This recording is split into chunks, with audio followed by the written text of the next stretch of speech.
Numbers 19. The Lord said to Moses and Aaron, "This is a requirement of the law that the Lord has commanded. Tell the Israelites to bring you a red heifer without defect or blemish, and that has never been under yoke. Give it to Eleazar the priest. It is to be taken outside the camp and slaughtered in his presence. Then Eleazar the priest is to take some of its blood on his finger and sprinkle it 7 times toward the front of the tent of meeting. While he watches, the heifer is to be burned, its hide, flesh, blood, and offal. The priest is to take some cedar wood, hyssop, and scarlet wool, and throw them onto the burning heifer. After that, the priest must wash his clothes, bathe himself with water. He may then come into the camp, but he will be ceremonially unclean till evening. The man who burns it must also wash his clothes and bathe with water, and he too will be unclean till evening. A man who is clean shall gather up the ashes of the heifer and put them in a ceremonially clean place outside the camp. They shall be kept by the Israelite community for use in the water of cleansing. It is for purification from sin. The man who gathers up the ashes of the heifer must also wash his clothes, and he too will be unclean till evening.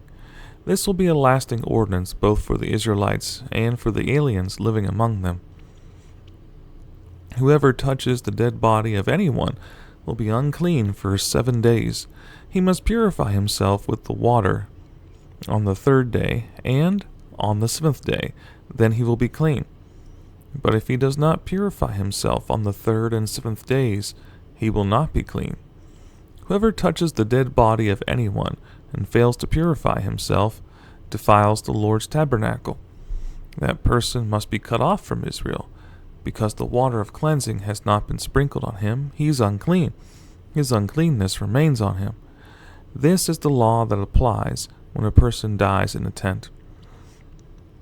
Anyone who enters the tent and anyone who is in it will be unclean for 7 days. And every open container without a lid fastened on it will be unclean. Anyone out in the open who touches someone who's been killed with a sword, or someone who has died a natural death, or anyone who touches a human bone or a grave will be unclean for 7 days. For the unclean person, put some ashes from the burned purification offering into a jar and pour fresh water over them. Then a man who is ceremonially clean is to take some hyssop, dip it in the water, and sprinkle the tent and all the furnishings and the people who were there. He must also sprinkle anyone who has touched a human bone or a grave, or someone who has been killed, or someone who has died a natural death. The man who is clean is to sprinkle the unclean person on the 3rd and 7th days, and on the 7th day he is to purify him. The person being cleansed must wash his clothes and bathe with water, and that evening he will be clean. But if a person who is unclean does not purify himself, he must be cut off from the community, because he has defiled the sanctuary of the Lord. The water of cleansing has not been sprinkled on him, and he is unclean. This is a lasting ordinance for them. The man who sprinkles the water of cleansing must also wash his clothes, and anyone who touches the water of cleansing will be unclean till evening. Anything that an unclean person touches becomes unclean, and anyone who touches it becomes unclean till evening. In the 1st month, the whole Israelite community arrived at the desert of Zin, and they stayed at Kadesh. There Miriam died and was buried. Now there was no water for the community, and the people gathered in opposition to Moses and Aaron. They quarreled with Moses and said, "If only we had died when our brothers fell dead before the Lord. Why did you bring the Lord's community into this desert, that we and our livestock should die here? Why did you bring us up out of Egypt to this terrible place? It has no grain or figs, grapevines or pomegranates, and there's no water to drink." Moses and Aaron went from the assembly to the entrance to the tent of meeting and fell face down. And the glory of the Lord appeared to them. The Lord said to Moses, "Take the staff, and you and your brother Aaron gather the assembly together. Speak to that rock before their eyes, and it will pour out its water. You will bring water out of the rock for the community, so they and their livestock can drink." So Moses took the staff from the Lord's presence, just as he commanded him.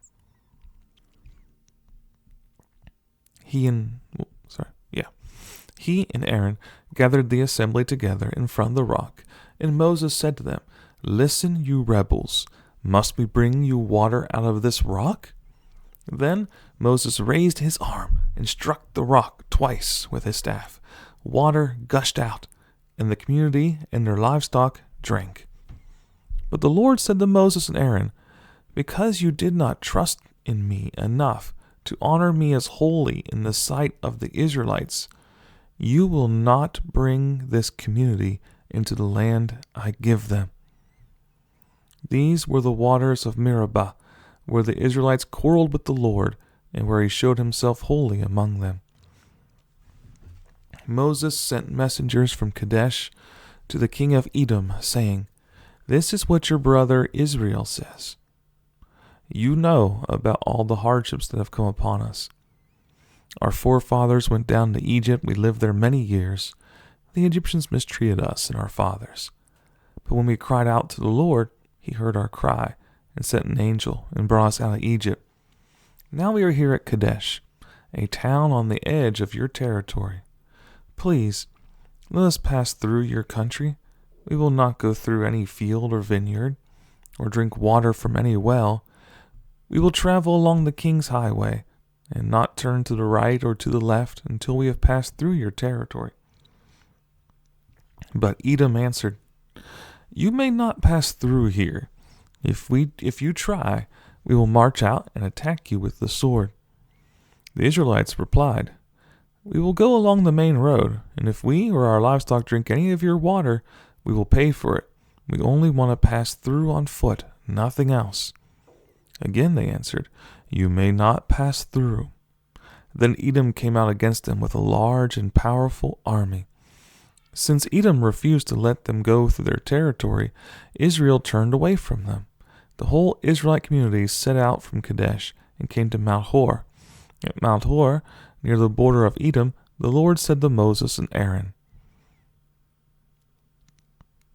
"Aaron will be gathered to his people. He will not enter the land I give the Israelites, because both of you rebelled against my command at the waters of Meribah. Get Aaron and his son Eleazar and take them up Mount Hor. Remove Aaron's garments, put them on his son Eleazar, for Aaron will be gathered to his people. He will die there." Moses did as the Lord commanded. They went up Mount Hor in the sight of the whole community. Moses removed Aaron's garments, put them on his son Eleazar, and Aaron died there on top of the mountain. Then Moses and Eleazar came down from the mountain, and when the whole community learned that Aaron had died, the entire house of Israel mourned for him 30 days. When the Canaanite king of Arad, who lived in the Negev, heard that Israel was coming along the road to Atharim, he attacked the Israelites and captured some of them. Then Israel made this vow to the Lord: "If you will deliver these people into our hands, we will totally destroy their cities." The Lord listened to Israel's plea and gave the Canaanites over to them. They completely destroyed them and their towns, so the place was named Hormah. They traveled from Mount Hor along the route to the Red Sea to go around Edom. The people grew impatient on the way. They spoke against God and against Moses and said, "Why have you brought us up out of Egypt to die in this desert? In the desert? There is no bread, there is no water, and we detest this miserable food." Then the Lord sent venomous snakes among them. They bit the people, and many Israelites died. The people came to Moses and said, "We sinned when we spoke against the Lord and against you. Pray that the Lord will take the snakes away from us." So Moses prayed for the people. The Lord said to Moses, "Make a snake and put it up on a pole. Anyone who is bitten can look at it and live." So Moses made a bronze snake and put it up on a pole. Then when anyone was bitten by a snake and looked at the bronze snake, he lived. The Israelites moved on and camped at Oboth.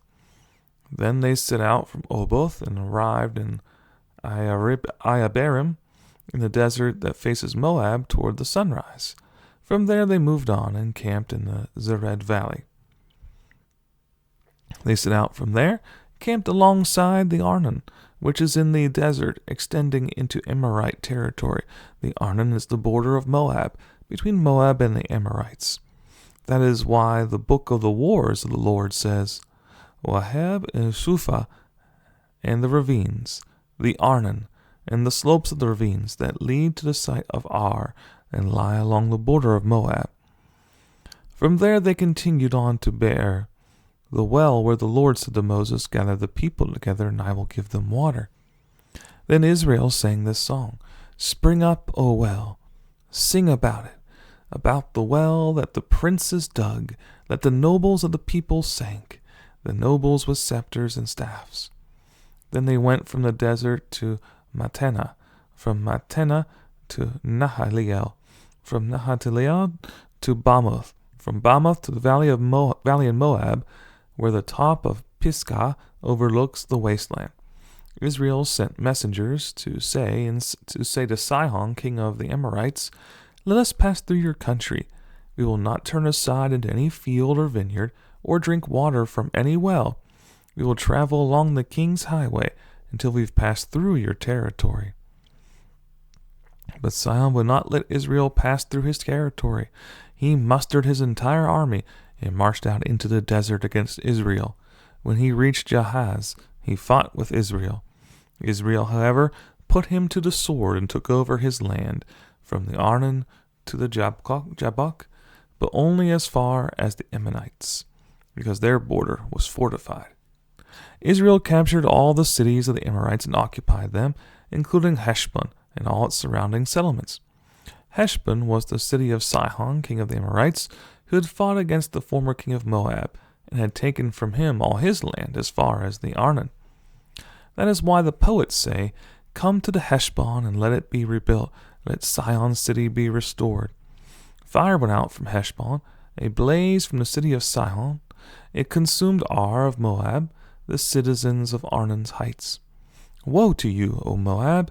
You are destroyed, O people of Chemosh. He has given up his sons as fugitives, and his daughters as captains to Sihon, king of the Amorites. But we have overthrown them. Heshbon is destroyed all the way to Dibon. We have demolished them as far as Nophah, which extends to Medeba. So Israel settled in the land of the Amorites. After Moses had sent spies to Jazer, the Israelites captured its surrounding settlements and drove out the Amorites who were there.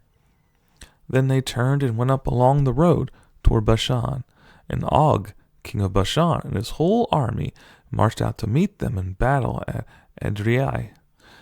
The Lord said to Moses, "Do not be afraid of him, for I have handed him over to you, and with his whole army and his land. Do to him what you did to Sihon, king of the Amorites, who reigned in Heshbon." So they struck him down, together with his sons and his whole army, leaving them no survivors, and they took possession of his land.